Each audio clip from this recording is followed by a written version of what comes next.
সবুল বুলিয়ে গেল কুকিলের নন্দন, বিপাকে পড়িয়া হইল পেশার বন্ধন।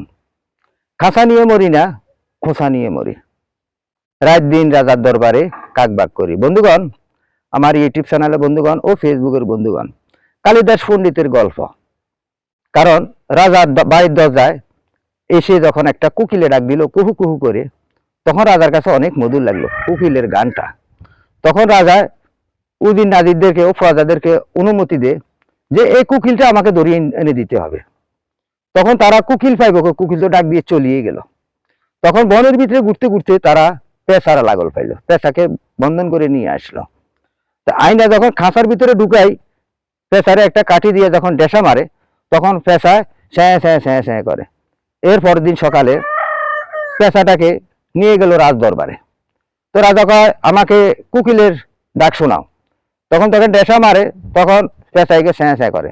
তখন পেশাই বলে রাজাকে, রাজা মহাদয়, সুবুল বুলিয়ে গেল কুকিলের নন্দন, বিপাকে পড়িয়া হইল পেশার বন্ধন।